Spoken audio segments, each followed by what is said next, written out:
সুপ্রভাত, ম্যাথ বলতে তোমাদের স্বাগত।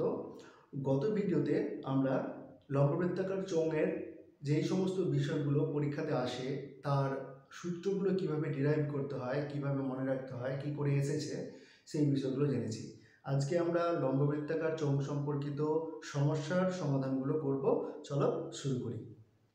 চোঙটির বক্রতলের ক্ষেত্রফল যত বর্গমিটার, চোঙটির ঘনফলও তত ঘনমিটার। চোঙটির ভূমির ক্ষেত্রফল নির্ণয় করো। ঠিক আছে, তাহলে আমরা লিখে নিচ্ছি, ধরি লম্ববৃত্তাকার চোঙটির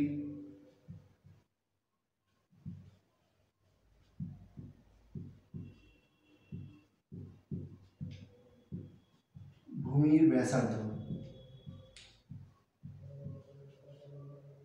ব্যাসার্ধ আর মিটার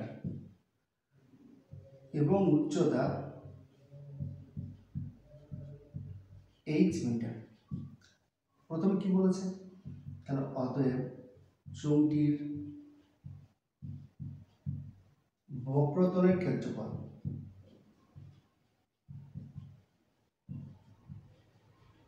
কি আছে, বক্রতলের ক্ষেত্রফলের সূত্র কি, পার্শ্বতলের ক্ষেত্রফল কি, 2 পাই আর h বর্গ মিটার।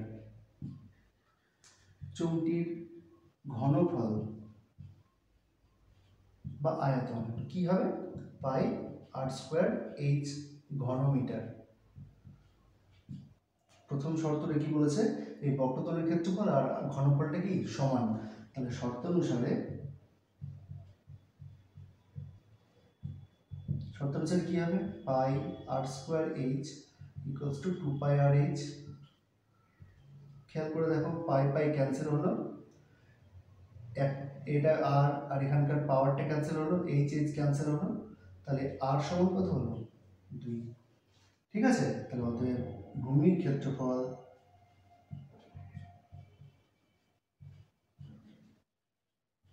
পাই আর স্কোয়ার, তাহলে কত, পাই মানে 22/7 ইন্টু আর স্কোয়ার মানে 2 এর স্কোয়ার। ঠিক আছে, তাহলে এটা যদি আমরা লিখি তাহলে কি হবে, 22 গুণ 4 ভাগ 7, 88 ভাগ 7, 7 একে 7, 1 18, 7 2 14, 4 এর 7 মিটার। তাহলে ভূমির ক্ষেত্রফল হচ্ছে এত বর্গ মিটার। বুঝে গেল? চলো তারপরের অঙ্কটা দেখে নিই। তারপরের প্রশ্ন বলেছে, কোনো চোঙের আয়তন v ঘন একক, সমগ্রতলের ক্ষেত্রফল s বর্গ একক, উচ্চতা h একক এবং ভূমির ব্যাসার্ধ r একক হলে দেখাও যে s সমান 2v into 1/h plus 1/r। এই যে অঙ্কটা দিয়েছে, কি বলেছে, বলে দিয়েছে যে আয়তন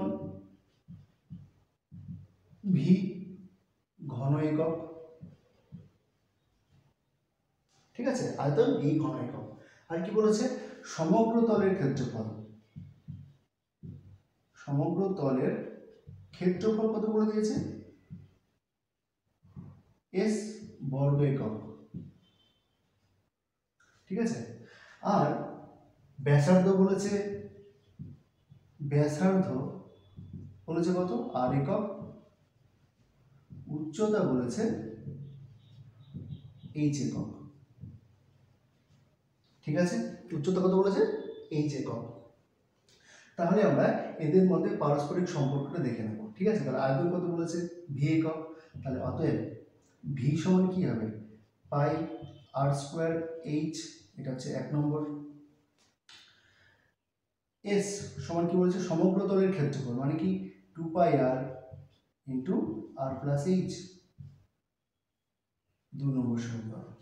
এইবার আমরা প্রমাণটাতে চলে যাচ্ছি। প্রমাণ কি করতে বলেছে, s এর মানটা দেখাতে বলেছে in terms of v r এবং h। তাহলে s এর মানটাতে এইখানে আমি সব মানগুলো বসাবো। ঠিক আছে, তাহলে দেখে নাও কি করে করছি। এবার তাহলে আমরা RHS ধরে অঙ্কটা করছি। RHS সমান কত আছে বলো, RHS সমান বলেছে 2v 1/h প্লাস 1/r, এটাই তো বলেছে। তাহলে এখান থেকে আমরা ভিটাকে আউট করে দিচ্ছি, তাহলে 2 ইন্টু পাই আর স্কোয়ার h, ভি এর মানটা বলেছে পাই আর স্কোয়ার h, মান বসালাম। এখানে বসালাম কি এইচ আর হচ্ছে লসাগু, উপরে হবে এইচ প্লাস আর। এইটাকে যদি একটু সাজিয়ে নিই তাহলে দেখো কি কি কাটাকুটি যাবে। এইচ এইচ কেটে যাবে, এই আরটা কেটে যাবে, এখানে একটা শুধুমাত্র আর পড়ে থাকবে। তাহলে কি দাঁড়ালো, 2 পাই আর, 2 পাই আর ইন্টু আর প্লাস এইচ। এটা কত, 2 পাই আর ইন্টু আর প্লাস এইচ মানে কত, এস। ঠিক আছে, এটাই তো কি বলেছে, এটাই তো এলএইচএস। তাহলে অতএব এলএইচএস ইকুয়ালস টু আরএইচএস প্রমাণিত। বুঝে গেল? চলো পরের অঙ্কটা দেখে নিই। তারপরের প্রশ্নটা বলেছে, লোহার পাত দিয়ে এক মুখ খোলা লম্ববৃত্তাকার ড্রাম তৈরি করতে 770 বর্গমিটার পাত লাগে। ড্রামটির ব্যাস যদি 14 মিটার হয় তবে তার উচ্চতা কত? চলো দেখে নিচ্ছি কি বলেছে। একটা লম্ববৃত্তাকার ড্রাম, যেটা একটা লোহার পাত দিয়ে তৈরি, তাহলে যেহেতু এক মুখ খোলা আছে তাহলে একটা মুখ কি বন্ধ, তাহলে এটার সমগ্রতল বলতে বক্রতল প্লাস এক নিচের দিকের যে ভূমিতলটা আছে সেই ভূমিতল, উপরটা আর নেই। বোঝা গেল? তাহলে এবার আমরা শুরু করছি। তাহলে কি বলেছে প্রথমেই, যে এটার ব্যাস বলেছে কত, এটার ব্যাস বলে দিয়েছে 14 মিটার। তাহলে অতএব চোঙটির ব্যাস, চোঙটির ব্যাসার্ধ প্রথমে বের করে নিই।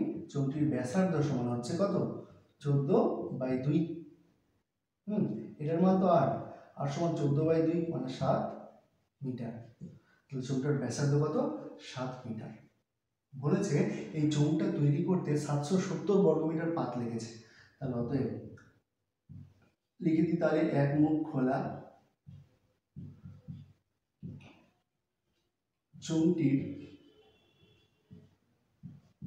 চোঙটিতে পাত আছে, কতটা পাত আছে দেখো, কি সূত্রটা কি, 2 পাই আর এইচ প্লাস পাই আর স্কোয়ার। এতটাই তো লেগেছে, এত বর্গ মিটার। এখানে আর সমান কত, 7 সেন্টিমিটার। এইচটা কি, ডান দিকে লিখছি, এইচ চোঙটির উচ্চতা, এই চোঙটির উচ্চতা। ঠিক আছে, তাহলে চোঙটিতে পাত আছে এত বর্গ মিটার। আমরা আমাদের বইয়ে কি বলে দিয়েছে, এই পাতটাই 770 বর্গ মিটার। তাহলে অতএব প্রশ্নানুসারে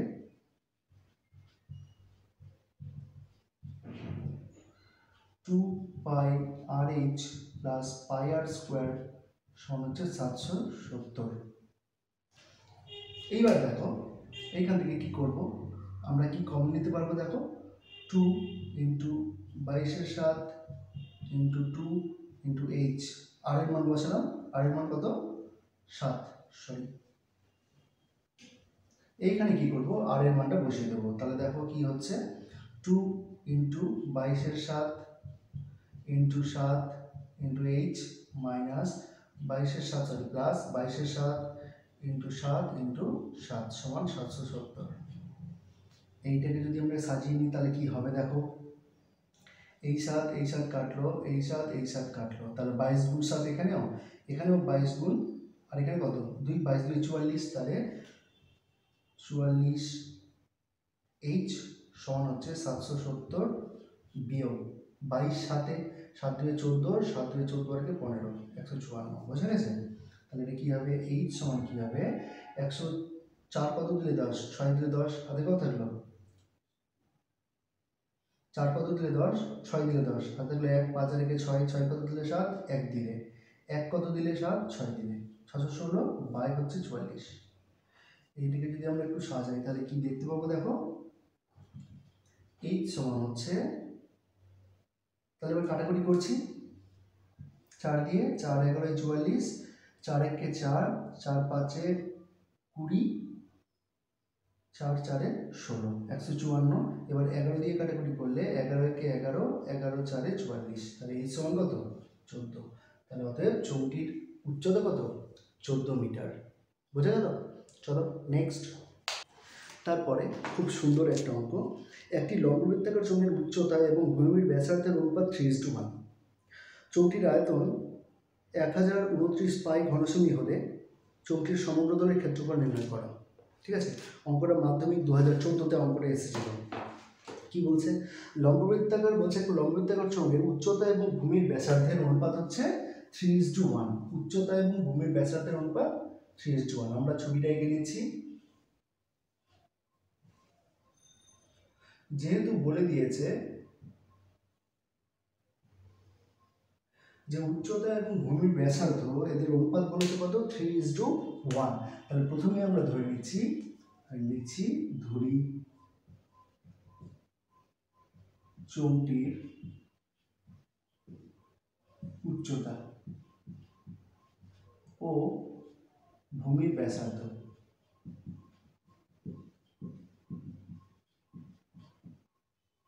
হচ্ছে কত, 3a ও a মিটার, এত সেমি। কেন এরকম ধরলাম, কারণ যে এদের অনুপাত বলেছে 3:1, তার মানেই কিন্তু ওটা উচ্চতা 3 এবং ভূমির ব্যাসার্ধ 1 এটা হতে পারে না। কারণ যে 3:1 অনেক সংখ্যার অনুপাত এরকম হতে পারে, যেমন যদি আমরা নিই 9 এবং 3, তাদের অনুপাতও কিন্তু 3:1। তাহলে কি বলবো আমরা যে উচ্চতা 9 এবং ভূমির ব্যাসার্ধ 3?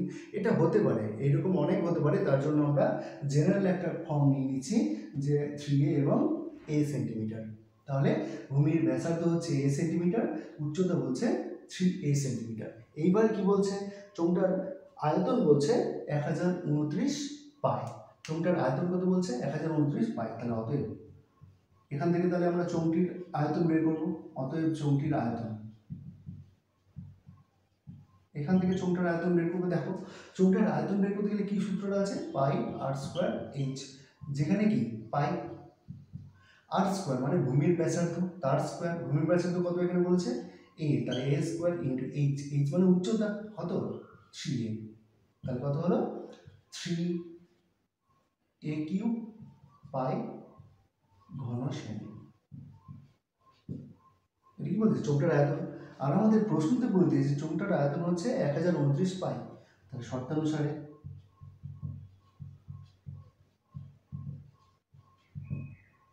3a কিউব পাই সমান হচ্ছে 1029 পাই। তাহলে দেখো এখান থেকে আমরা a কিউব কত পাবো, দেখো পাই পাই কেটে যাচ্ছে, তাহলে a কিউব পাবো কত, 1029 বাই কত 3। a কিউব ইকুয়ালস টু, দেখো 3 দিয়ে ভাগ করছি, 3 3 9, 1 12, 3 4 12, 3 3 9। a কিউব মানে হচ্ছে 343, অর্থাৎ 343-এর ঘনমূল, 343-এর ঘনমূল। তাহলে কি হবে, a সমান হচ্ছে 343 কার ঘনমূল, 7-এর ঘনমূল। তাহলে a সমান 7। তাহলে ভূমির ব্যাসার্ধ কত হলো, 7 সেন্টিমিটার। এবার এখান থেকে কি বের করতে বলেছে, বলছে চৌকিটার সমগ্র তলের ক্ষেত্রফল বের করতে। তাই লিখছে অতএব চৌকির সমগ্র তলের ক্ষেত্রফল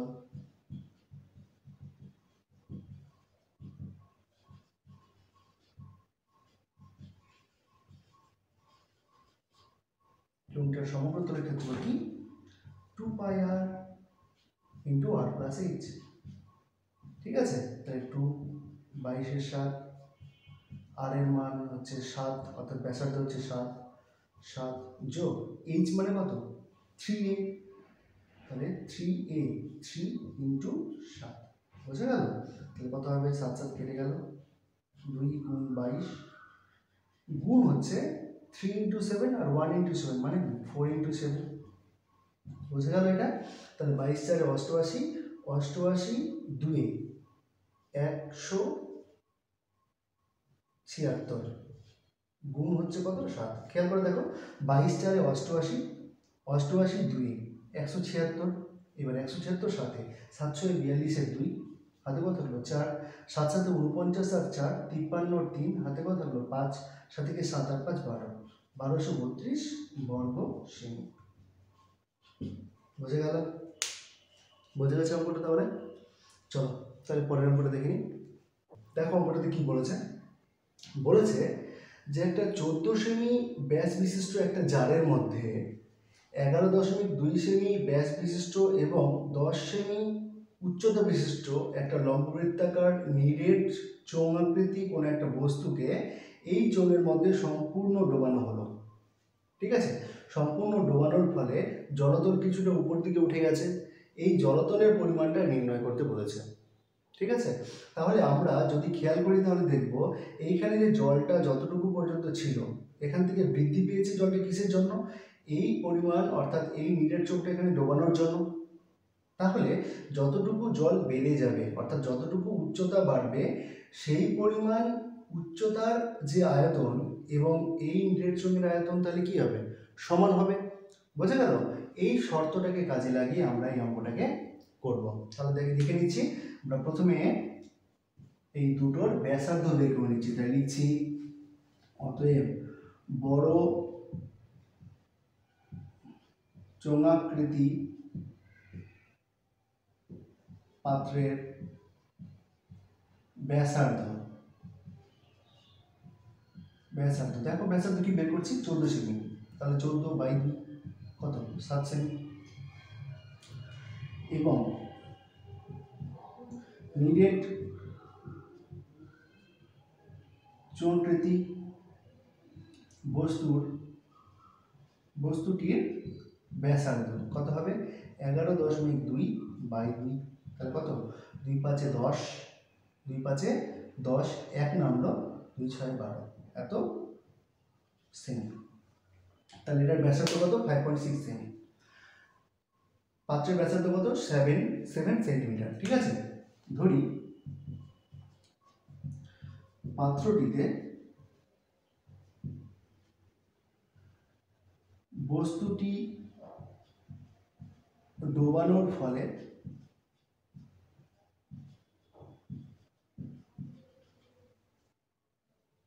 জলতল 8 সেমি উপরে উঠবে। বোঝা গেল? তাহলে এই পাত্রটার ক্ষেত্রে এই উচ্চতার যে আয়তন আর এই বস্তুটার সম্পূর্ণটার আয়তন কি হবে? সমান। সেই শর্তটাকে কাজে লাগাচ্ছি। তাহলে অতএব কি আছে? বস্তুটার এই উচ্চতায় আয়তন কত হবে? দেখো, পাই ইন্টু আর স্কোয়ার মানে কত? 7 স্কোয়ার ইন্টু এইচ উচ্চতা। এটার আয়তন কি হবে? দেখো, পাই ইন্টু আর স্কোয়ার মানে 5.6 তার স্কোয়ার ইন্টু এইচ কত? 10। এইটাকে যদি আমরা সমাধান করি তো পাই কেটে যাবে। এইচ এর মান যেহেতু বের করতে বলেছে তাহলে এইচ এর মানটা আমরা বের করছি। 5.6 ইন্টু 5.6 ইন্টু 10/7 ইন্টু 7। এটাই তো বলেছে। দশমিক তুললাম, দশমিকের জন্য 1, দশমিকের পরে একটা ঘর তাহলে একটা শূন্য, আবার একটা তুললাম তাহলে তার জন্য নিচের দিকে 1, দশমিকের জন্য 1 বসালাম, দশমিকের পরে 6, একটাই ঘর তাহলে একটা শূন্য, একটা 10 কেটে গেল। 7 8 এ 56, 7 8 এ 56। আমরা আবার কাটাকুটি করতে পারতাম কিন্তু কাটাকুটি আর করব না। কেন? কারণ যে আমরা যদি কাটাকুটি করি তাহলে কিন্তু 2 5 এ 10 হয়ে যাবে। 10টাকে পুরোপুরি কাটাকুটি করা যাবে না। তাহলে আমরা কি করছি? এইচ সমান কত দেখতে পাচ্ছি? 64/10। ঠিক আছে, ইমপ্লাই দেখো 64/10 মানে কটা শূন্য? একটা শূন্য, তাহলে এক ঘর আগে দশমিক, তাহলে এইচ ইকুয়ালস টু 6.4। তাহলে জলতল কতটা উপর দিকে উঠে আসবে? 6.4 সেন্টিমিটার। বোঝা গেল? আমরা দেখো যখন কোনো অঙ্ক করব তখন অঙ্ক করার সময় যদি এইরকম টাইপের কোনো ভাগ করে থাকে যে যেখানে আমরা কাটাকুটি করলে এই যে 10 বা 100 বা 1000 যদি পুরোপুরি কাটাকুটি করা যায় তবেই কেবলমাত্র কাটাকুটি করব। অন্যথায় যদি কখনো ভগ্নাংশের হরের দিকে 10 100 1000 যদি থেকে থাকে তাহলে কিন্তু আমাদের কোনো অসুবিধার কিছু নেই। আমরা যদি এটাকে কাটাকুটি করতাম 5 হতো, 5 করলে আবার সে এটাকে 4 হতো, 32কে আবার 5 দিয়ে ভাগ করতে হতো। কিন্তু 10 থাকার ফলে কি হয়েছে? আমরা একদম সরাসরি দেখেই এক ঘর আগে দশমিক বসিয়ে দিতে পারছি। বুঝে গেল? তাহলে আমাদের লম্ববৃত্তাকার চোঙ, গোলক বা শঙ্কু এইরকম টাইপের অঙ্ক করতে গেলে যদি এইরকম সমস্যার সম্মুখীন হও যে হরের ক্ষেত্রে 10, 100, 1000 আছে, সেই ক্ষেত্রে কিন্তু তোমরা সেগুলোকে কাটাকুটি করবে না। যদি দেখো যে পুরোপুরি 10 বা 100 বা 1000 পুরোপুরি কাটাকুটি করা যাচ্ছে, কেবলমাত্র তখনই তাদেরকে কাটাকুটি করবে, অন্যথায় কিন্তু আবার সেই ভাগের একটা ঝামেলা থেকে যাবে। যেমন এই অঙ্কটাতে দেখো, আমরা কাটাকুটি করলে কিন্তু 32কে 5 দিয়ে ভাগ করতে হতো, একটু সময় লাগতো, কিন্তু আমরা কি করেছি, যেহেতু 10টাকে পুরোপুরি কাটাকুটি করা যাচ্ছে না, তার জন্য 64/10 করলাম। দেখছি যেখানে 10 আছে, তার মানে 1 ঘরেকে 10 হয়, সরাসরি বসিয়ে দিলাম। বুঝে গেল? চলো পরের অঙ্কটা দেখে নিই। তার পরের অঙ্কটা বলেছে দেখো, খুব সুন্দর একটা অঙ্ক, আনকমন একটা অঙ্ক। দেখো বলছে, 3টে সমান মাপের লম্ববৃত্তাকার চোঙ যাদের উচ্চতা 20 সেন্টিমিটার এবং ব্যাসার্ধ 6 সেন্টিমিটার তারা পরস্পরকে স্পর্শ করেছে। প্রশ্ন এসেছে এই যে সীমাবদ্ধ ক্ষেত্রটা, অর্থাৎ 3টে লম্ববৃত্তাকার চোঙ দ্বারা সীমাবদ্ধ যে ক্ষেত্রটা, এই ক্ষেত্রটার আয়তন কত? ঠিক আছে, তাহলে এখানে যদি আমরা দেখি তাহলে কি দেখতে পাবো, দেখো এটার কেন্দ্র, এটার কেন্দ্র, এটার কেন্দ্র,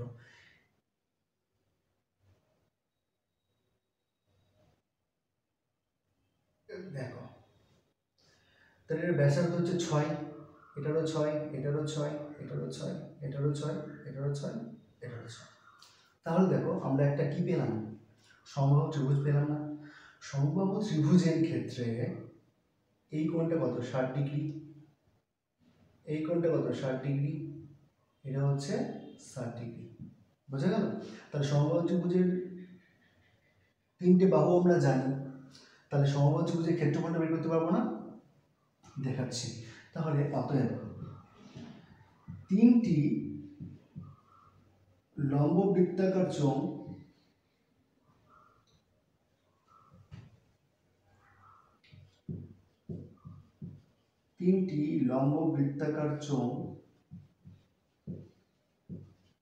চোঙ পরস্পরকে স্পর্শ করলে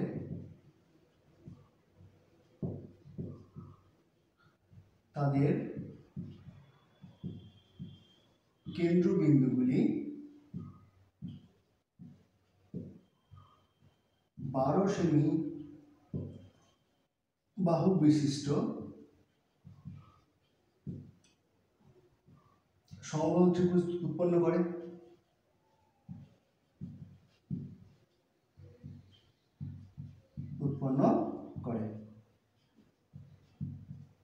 ঠিক আছে, তাহলে তার সমগ্রটার ক্ষেত্রফল বের করতে পারবো। তাহলে লিখছি অতএব সেই ত্রিভুজটির ক্ষেত্রফল, অতএব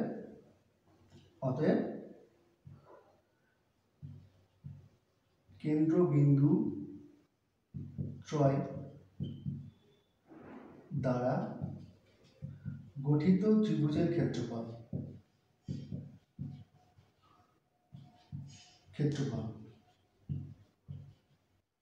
দেখো কি আছে, সমবাহু ত্রিভুজের ক্ষেত্রফল সূত্র কি, √3/4 ইন্টু বাহু স্কোয়ার, মানে কত, 12 স্কোয়ার বর্গ সেমি।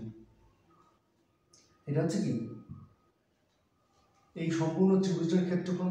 কিন্তু এই সম্পূর্ণ ত্রিভুজটা থেকে আমাদের এই 3টে বৃত্তকলা বাদ দিতে হবে।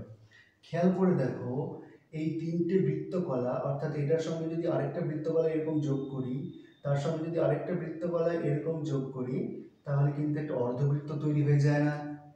তাহলে অর্ধবৃত্তটার ক্ষেত্রফল কি হবে, সেই অর্ধবৃত্তটার ক্ষেত্রফল যদি আমি বিয়োগ করে দিই, তাহলে তো এইটুকুর ক্ষেত্রফল পড়ে থাকবে। তাহলে অতএব সীমাবদ্ধ অঞ্চলের ক্ষেত্রফল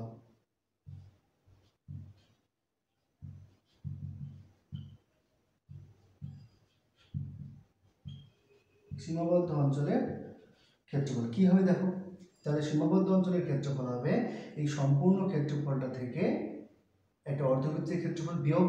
তাহলে সম্পূর্ণটার ক্ষেত্রফল কত, √3/4 into 12 square minus pi into r square, আর মানে কত, 6, তাহলে 6 স্কোয়ার বাই কত, 2, কারণ যে অর্ধবৃত্ত।